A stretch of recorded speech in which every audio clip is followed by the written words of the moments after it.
uno munsi rero nipfuza ko tuvugana ku ijambo ryoroshe rivuga ngo Yesu ni umwami w'isi kandi ni umwami w'ibihe byose. Yesu ashimwe cyane. Yesu ni umwami w'isi kandi ni umwami w'ibihe byose. Isi mvuga ngaha nagomba ndayikubwira si isi gusa ikituhonyeko, no kuvuga isi nibigize gute nibiyuzuye. Imana niyo yagize gute, niyo yabiremye.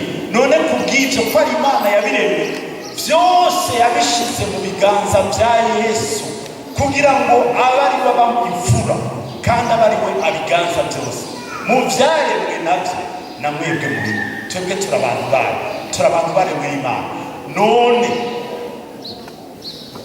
Yesu ni umwami wacu kandi ni umwami w'ibihe byose, ni umwami w'ibihe byaheze, abaheze abapfuye abagiye ari umwami wabo. Twebwe turiho muri kino gihe ni umwami wacu, ariko n'abazoza inyuma yacu ni umwami wabo. Ubwami bwiwe ngo ntibuzongera gute, ntibuzohangura. N'ubwami bw'ibihe byose. Aha rero haca habaho itandukanirizo. Nashimiye Imana Pastor Didasi yavuze ibitari bikeyi mu byo nari kubabwira uno munsi. Mu ndirimbo imwe muzo turirimba tugenda turavuga ngo ingoma zo mu isi zaba zigenda zigira gute, zikuranwa. Ingoma ikahava ikabisa iyindi. Ariko ndababwira ibyo naho twaba tubiririmba abantu ntibabyemera. Ntibabyemera. Yaba babyemera baba bigenza mbere. Reka mvuge twese ntitubyemera. Iyo batubabyemera tuba twigenza mu buryo butandukanye, kubera ko hari igihe twigenza kuri inosi. Umunsi umwe ni umudirekiteri w'igihe nari nshiga, nari nkiri mu mashuri. Umunsi umwe umudirekiteri araduhamagara aratubwira ngo mwebwe mwabuka kara kadirekiteri gatoye nikari n'akantu gafise ingomezi mugabo twitwa abantu bakomeye cyane. Mugabo aratubwira ati mwebwe mwabahungu mwe iyo mukandagiye ku isi mwibaza ngo murayijegeza, ni mwebwe mujegera ntasi mujegeza. Mugabo icyo gihe twebwe twumva yuko dukandagiye ku isi n'abantu bose baramenya ko ari turi. Ariko no munsi mubo twari turi kumwe dukandagira ku isi tugira gute, twengenga bukebuke, kuko hari igihe usanga mu kirenge hariya bidakunda. Igihe cyacu kiragira gute, kiko kirarengana. Igihe cy'umuntu wari we wese kiragira gute, kirarengana. Musi umwe muri iyi minsi iheze, muri iyi ndwi nyene ariko ndagenda n'amaguru numva nyine ndarushe, hanyuma ndiko ndidoga mu mutima gatoyi, ndiko ndidoga. Mugabo Imana iranyishura ati aha aka kantu nakugiriye we ntakubonye, ungiriye agaki kurusha. Bati ndagufashije kuko no mu magara yawe utangura kugira ngo utangura kununuka, wari umaze iminsi wicara ugira gute, none ubu ndaguhaye akanya ko kugenda n'amaguru. Ndabwira Imana nti urakoze, ikindi gihe uzumpe n'igitoro nabyo nyene bizoza zibari byiza. Yesu ashimwe cyane.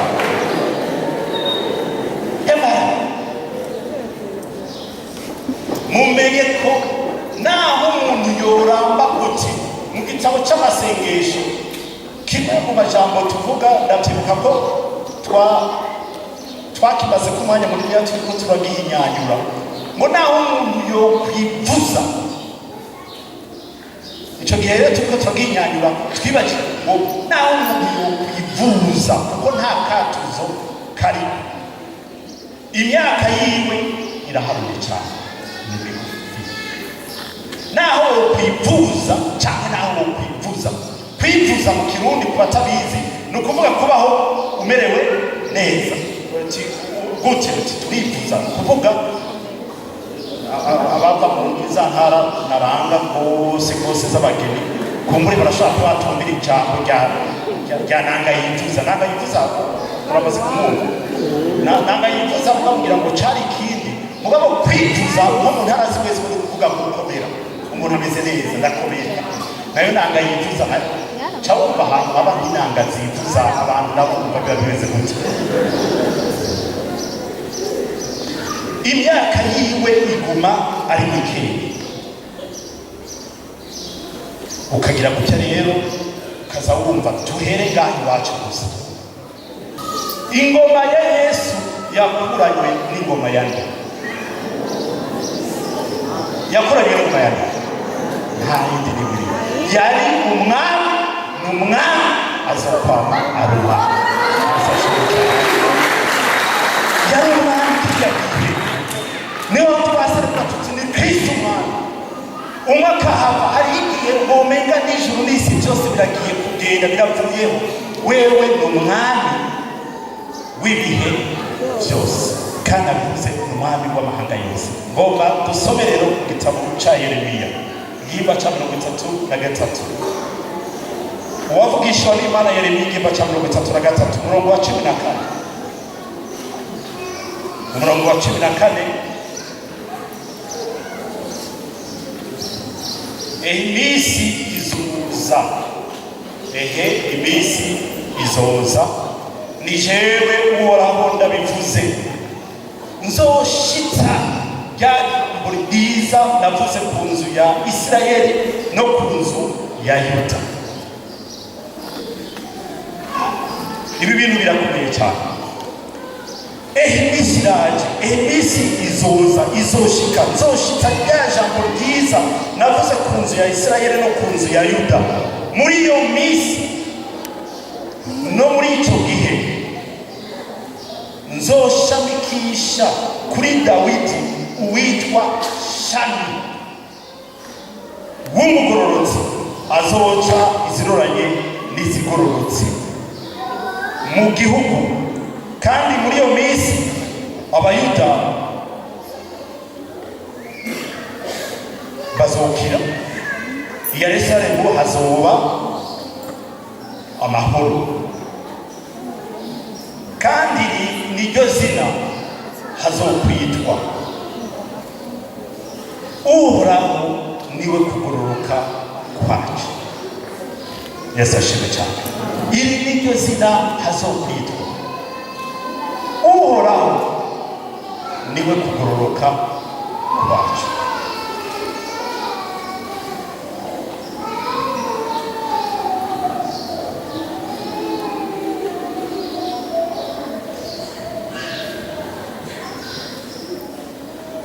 Nzoshitsa rya jambo navuze, niryo jambo tubonye. Iminsi izoza ni jewe Uhoraho ndabivuze, nzoshitsa rya jambo ryiza. Iryo jambo ryavugiwe hehe? Ryavuze ngo iki? Muri icyo gitabo nyene cya Yeremiya igihimba cya 23 umurongo wa 5 n'umurongo wa 6. Mu gitabo cya Yeremiya igihimba cya 23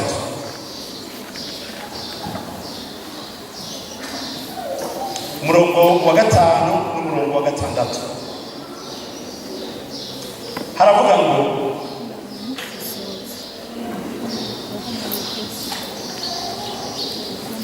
raba iminsi izoza, ni jewe Uhoraho ndabivuze, nzonagisha kuri Dawidi uwitwa Shami w'umugororotsi, kandi azoganza nk'umwami, agira ikiganza cyiza, akiziroranye n'izibereye mu gihugu. Mu gihe ciwe Abayuda bazokizwa. Hariya twatubise mu gihe ciwe Abayuda bazogira gute? Bazokira. Aha naho havuga ngo Abayuda bazogira gute? Bazokizwa.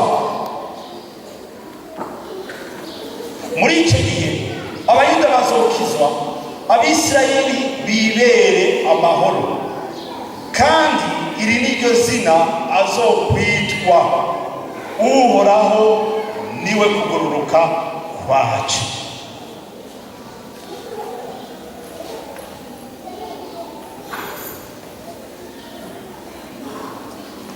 Yeremiya ninde? Yeremiya wavugishwa n'Imana.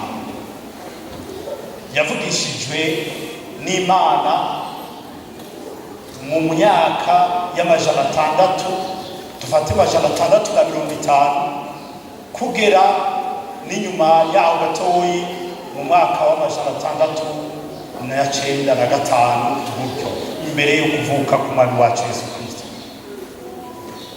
Nibiki bindi muzi kuri Yeremiya? Harimo bimwe bisanzwe bidasanzwe. Mu bisanzwe nuko Yeremiya yari umuntu yavugishijwe mu bihe bikomeye cyane, kandi Yeremiya naho yavugishwa, abo yavugishwa ko kuvuga Abisirayeli, Abayuda ubwabo ntibamwemera. Baragwanya ibyo Yeremiya yavuze, kuko bari biteze ko Yeremiya yoza kubabwira ibyiza Imana igiye gukora vuba. Mugabo Yeremiya niwe yavugishijwe n'Imana, araza abwira Abisirayeli aho bari mu gihugu batwawe wari nyagano, no kuvuga bari batwawe n'Abakaldayi, kuko murabizi yuko Abisirayeli bari banesheje n'Abanyegiputa. Mu nyuma Abakaldayi baraza baraheraheza, basiga baturiye n'ingoro y'Uhoraho, batwara Abisirayeli, mu Bisirayeli b'abakozi babatwara bose ari nyagano, baragenda bava mu gihugu Imana yari yarabahaye. Mu mwaka w'amajana 580, mwaka w'amajana 590, amajana 580 imbere yo kuvuka kwa Yesu Kristo. Icyo gihe nicyo gihe cyangije ugutwarwa ari nyagano kwa Abisirayeli, kuko murabizi neza ko byatanguye mu mwaka w'amajana 722 imbere yo kuvuka kwa Yesu. Nimutangazwe n'iyo myaka ukuntu imeze, nukwera ko imyaka y'imbere yo kuvuka kwa Yesu iharumba isubira inyuma yo kuvuka kwa Yesu itera yongerekana. No kuvuga umwaka w'amajana 722 ni ubanziriza umwaka w'amajana 580. Amajana 580 ni nyuma y'umwaka w'amajana 722, kuko niko bitegekanijwe. Abisirayeli rero bamaze kujangwa ari nyagano, Abayuda bagakurikira, Yerusalemu hagakomvongorwa, ingoro y'Imana igaturirwa.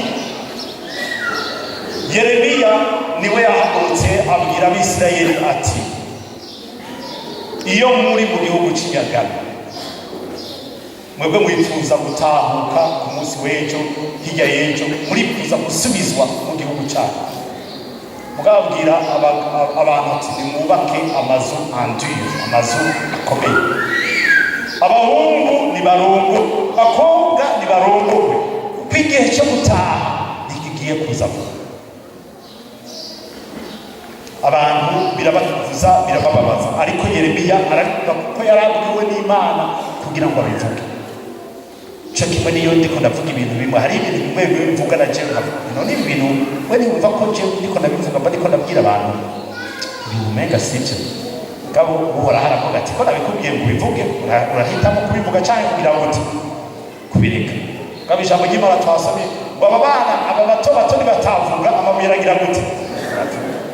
Uriye cyo kuvuga ijambo ry'Imana si option, ni ngombwa utegereza kubivuga, kuko naho utobivuga uhoraho ntabwo bivuga. Uno munsi niko nababwira ko Yesu ari Imana, niyo nobireka uhoraho ntiyoreka kubibamenyesha. Hanyuma Yeremiya rero niwe yavuze, mwabonye mu gice cya 23 yari yaravugishijwe ko igihe kizoza. Aha ku gice cya 33 naho aravuga ati iminsi izoza, Imana izoshitsa icyo yagize gute yavuze.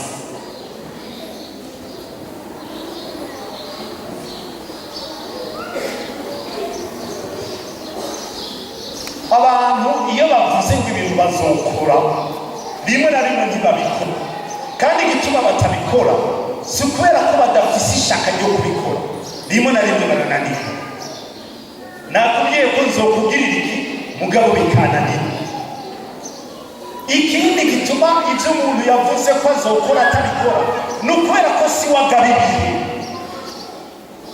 Urashobora gushika ahantu ugasanga ibihe byarahindutse rero ibyo wasezeranye bikakunanira gushitsa, ibyo wabwiye abantu ko uzobikora bikakunanira. Shaka murabona mwebwe igihe batangura hariho imigambi bihaye ko mugiye gushitsa uyu mwaka, none ntimubona ari icyo mwashoboye, ntimubona ko ari icyo mutashoboye. Ibyo mutashoboye bibibutsa ko muri abantu ntimushobora byose. Imana yacu bashobora byose, niwe ibyo yavuze ategereza kuzobishitsa. Aravuga ati igihe rero kirashitse nzonagisha ku gishitsi cya Dawidi hazonaga ko ishami. Iryo shami rero mbere byarabonetse mu nyuma ko ku gishitsi, kuko Dawidi ni umuntu, ku gishitsi cya Dawidi hari hakwiye kunaga ku ishami y'umuntu, kandi uwo muntu yiswe shami.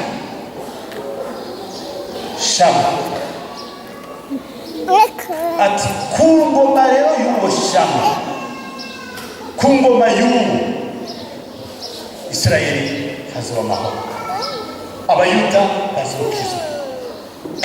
Hari ibisomwa tutasomye ku munsi w'Imana uheze byaranga ingoma ya Mesiya. Ingoma ya Mesiya ni ingoma y'ibihe bidashira, ni ingoma y'amahoro. Igihe wavugishwa n'Imana Yesaya yavugisha ku kuvuka kwa Yesu Kristo, yabivuze neza cyane kuko uwo mwami ni umwami w'iki? Umukama w'amahoro. Umwami umukama nimwagenda muza gusanga mu gitabo cy'amasengesho dukoresha muri kino gihe, umukama yaravuyemo. Umukama yaravuyemo, hagiyemo ijambo ryitwa umwami, ni ukuvuga ni umwami w'amahoro. Uwo ni Yesu.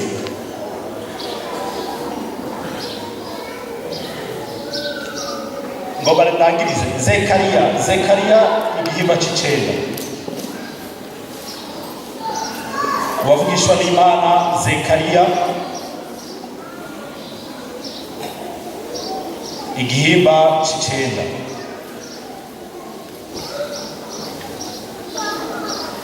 Umurongo w'icenda nyine.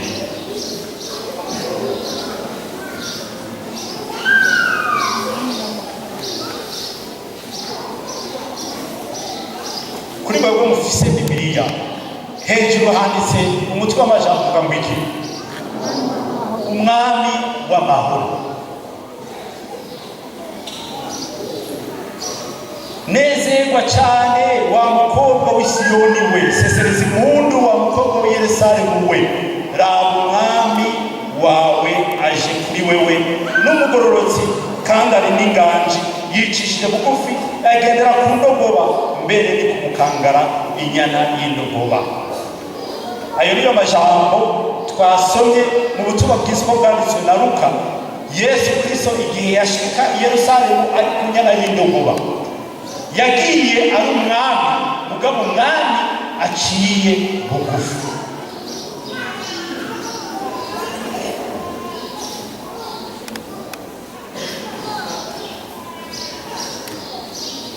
Ikiranga abami b'isi ni giki? Ikiranga abami bo ku isi ni ukudashikirwa byoroshe.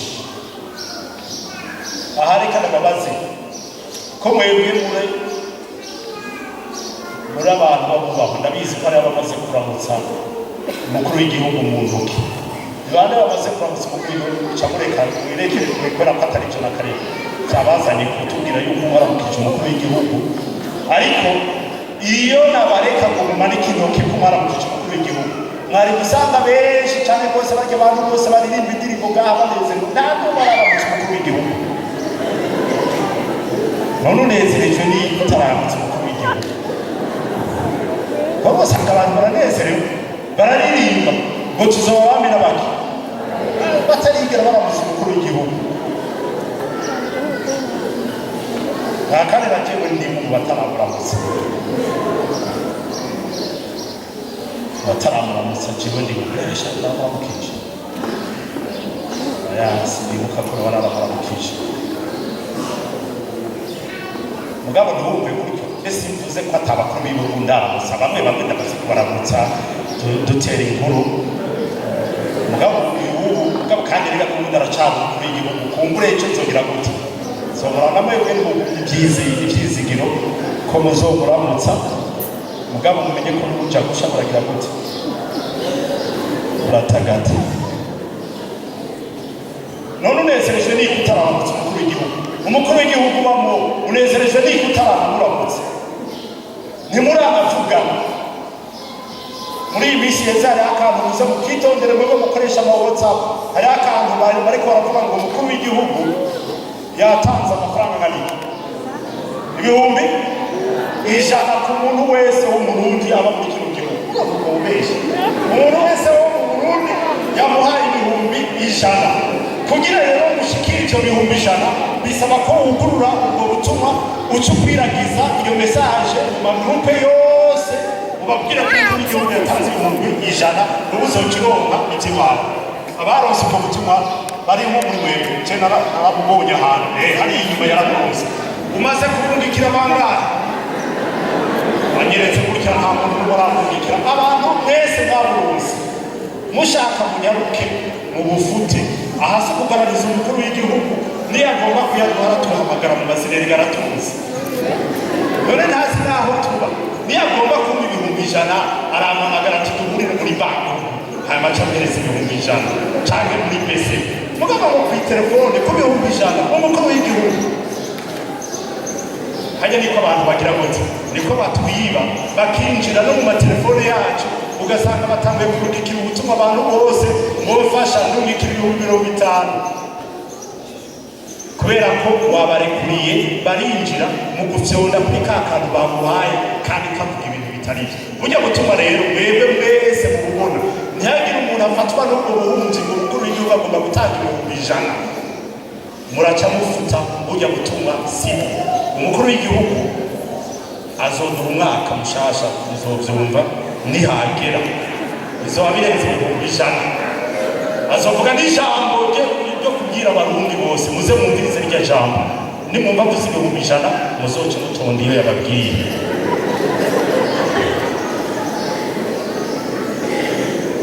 ikintu gikomeye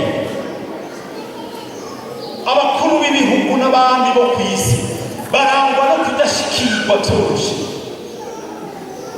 n'uwo mukuru w'igihugu gito mutaramuramutsa si uko mutabigomba n'uko kumushikira ntibyoroshe naho wowe ufise icyo ugomba kumubwira ubanza gutwara ubwo butuma muri protokole yiwe bagaheza bakazoraba yuko ivyo bintu bikenewe ko uri kurahura n'umukuru w'igihugu maze rimwe na rimwe bamwe barabareka ati genda uraba umukuru w'igihugu abandi bakagira gute bakabana urabyituza mugabo ntubibona n'umukuru w'igihugu wa hehe ngaho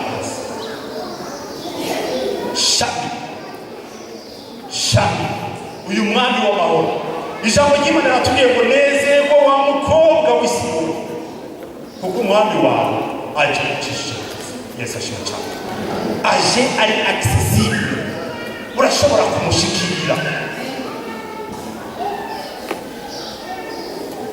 ufise ikibazo urashobora kugira gute kumushikira ukamubwira aha niho teoloji ya anglikane yidistansa gatoyi imbere atari gatoyi na teoloji ya katolika sindiko ndigisha amadini muri kano kanya mu byumva sindiko kandi ndakritika iby'idini iri canke iriya mugabo ndiko ndavuga iby'abantu by'abanglikane teoloji ya Eglise anglikane n'uno munsi nuko Yesu Kristo ni wamukenera n'ubu nyene ari ngaha arakumva kandi ntukeneye kubanza kuwera ntukeneye kubanza kuwejeje naho umunyabyaha ruhebwa mutakambira aragira gute arakumva n'umwami wawe n'uburyo niyo waramugwanije uramutakambira ukamusaba ikigongwe akakumva ubwami bwiwe buruguruye. Icyo bita abamambwe baguma binjira mugabo nta muntu n'umwe agirwa ko ari uwo mu bwami bwa Yesu Kristo no kukumantaza umutima. Uko mantaje umutima uguma hanze. Ndanezerewe n'ijambo iyo yarivuze narifise iryo jambo nza kubabwira. Ijambo ry'Imana rivuga ngo urukundo Imana yakunze abari mu isi rwatumye itanga umwana wayo w'ikinege kugira ngo umwizera wese ntaze apfe rubi. Ayo majambo kenshi na kenshi tuyavuga tuyashira muri positive, reka tuya negative rero tuyashire muri negative.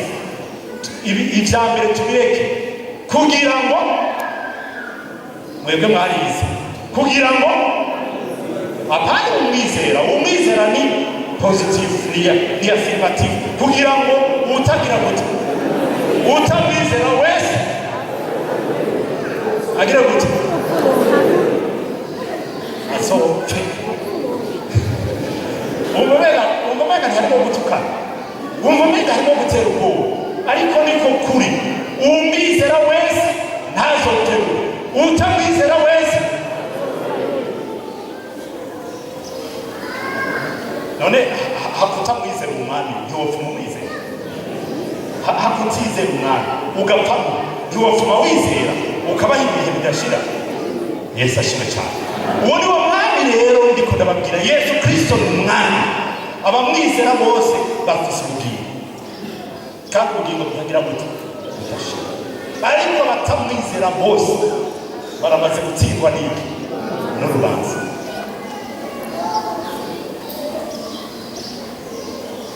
Abavoka baburanira abandi, abavoka hari igihe tutamenya abavoka bari abavuga nta mushingwamanza ari mu ngabo n'igice kitagira abashingwamanza. Abashingwamanza ari bande?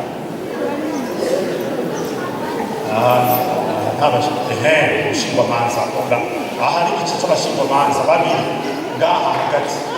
Abashingwamanza wese ndakubona mbona wirabura, ndakubona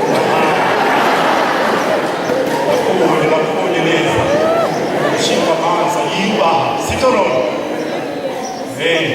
Abashingwamanza ngaha kigice guhera ngaha imbere babonye mwe bashingwamanza muri abantu bubahwa kubera ko muri n'abakeye ngaha mw'ishengero. Muri ishengero ryose abashingwamanza ari bangahe? Bane. Naciye utesire naciye turi batatu. Abashingwamanza rero ngomba ndababaza, dushobora gute kuburanira umuntu yahisemo kutizera umwami w'abantu? Bizogenda gute? Aratuzaniye urubanza tubiriza, batwaye mu rubanza, kandi ndabona ko urubanza rurambuye, urubanza rwo gupfa canke gukira. Ni kimwe, ni ugupfa canke kugira gute gukira. Wagirizwa kutizera umwami w'abantu, ukamwumviriza.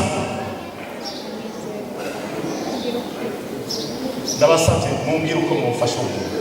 Umushingwamanza muri na bake muri babiri, ndabaha n'umwanya mushike ngaha mumbwire uko mufasha umuntu. Uza afise uko yofasha umuntu naza atore mikrofone ambwire uko yofasha muri uwo muntu kugira ngo amuburanire ntatsindwe n'urubanza.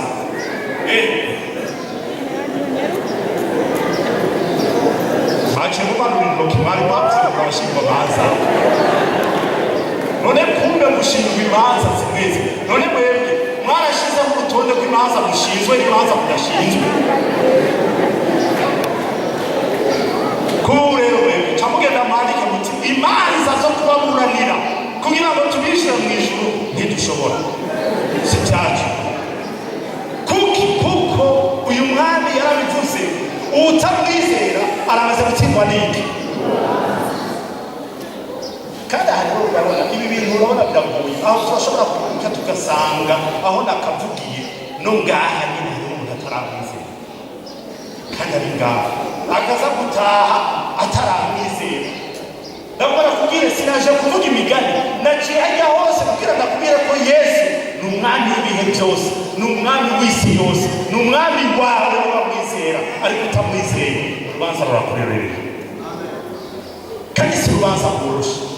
Nta muntu n'umwe yarengutse muri urwo rubanza ngo arukure agahanga imbere atarukurikiweyo n'amaraso. N'amaraso gusa. Uhoraho umucamanza mbwiye mbonye kwiki kw'amaraso, ayo maraso nayo yokwiye kubona ko gute Abisirayeli ngo utasize amaraso y'umwagazi w'intama ku gishima ryango, umumarayika ariko ararengana, urupfu rwarinjiye muri uwo muhanda. Ariko naho yo umunyamahanga, naho yari ko umunyegiputa, akumva ku kantu k'Abisirayeli agasiga amaraso yiwe ku gishima ryango, umumarayika arenganya agira gute avuga ati hari kuvera. Aba baratsindanishije, aba sibo natumwe ko kurana agaca arengana. Ubone Yesu uvuga iki mu gihe kiza tugiye kubivuga ivyuko yashesha amaraso yiwe kugira ngo abamwizera bose baronke bwa bugingo. Ariko none munsi biravugwa niwe agiye kuza, niwe twibuka igihe azovuka. None ntuvyibuke nk'umuntu agira iminsi mikuru y'ivy'isi, ariko nibibe bizima mu bugingo bwawe. Yesu aba umwami w'ubugingo bwawe.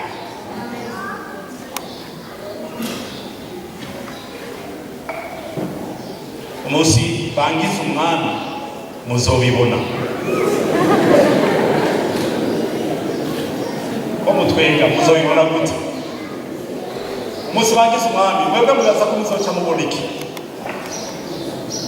Ubwa mbere bwobwo jewe nzotegerezwa kuzadaza ngaha amfise gare, baba muza muranyandikira ubutumwa ngo pastor turakuramukije, nzoca baza guha abantu kuri protocol, niza murasoma mwene icyo bintu mu bamwe bamuca mwisho.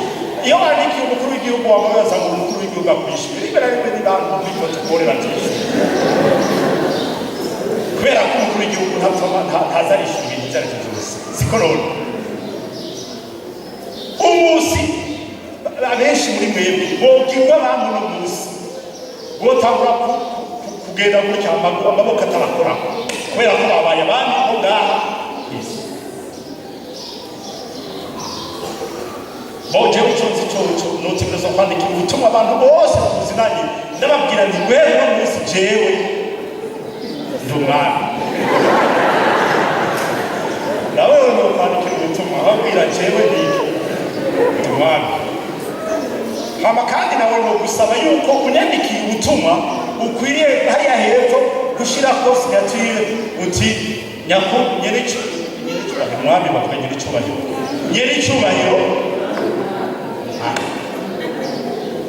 icyo nokwensisha kandi bije ndagomba yuko mwoba mukwiye kubimenya, kuko nobona umwami wiki ungaha kwisi. Ariko uyu mwami tuvuga naryoherwa no kwicara mu ntebe. Uyu mwami tuvuga kandi si ko atozicaramo.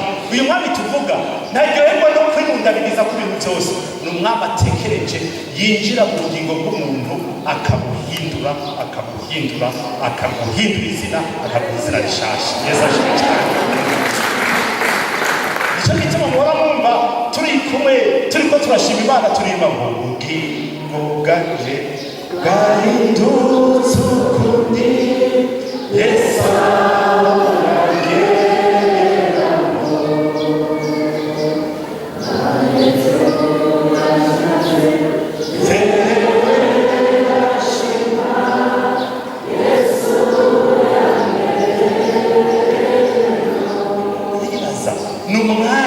ashobora guhindura igisuma kikareka kwiba ataha umuntu agicuruze. Ni umwami ashobora guhindura umuntu akareka bya bindi byose ahora akora, kubera ko yamaze kugira gute, amaze kumugereraho. Uwo ni wo mwami turiko turababwira. Biranashobora ko ngoronka ari ikindi gice cyo gusigura kurangiza umwaka no gutangura umwaka. Yamara ndagomba kukwipfuriza ube muto, Kristo agigwe mukuru muri wowe. Yesu ashimwe cyane. Agabe aganze, va ku ntebe yicara hasi, maze ariwe yicara ku ntebe y'ubugingo bwawe.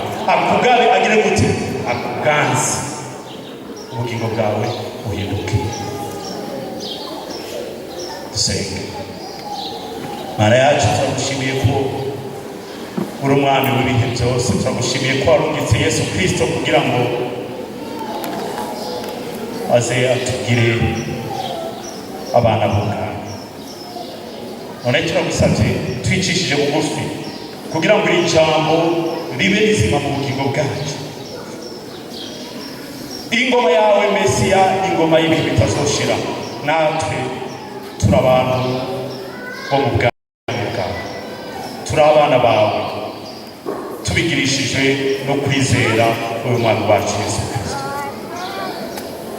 Turagusabye kugira ngo uwese ariko aragutakambira agusaba naho yoba yicaye ahari hose akubwira ko ukwiye kuba umwami w'ubugingo bwiwe, niwumve ayo masengesho yiwe umugabe umuganzi.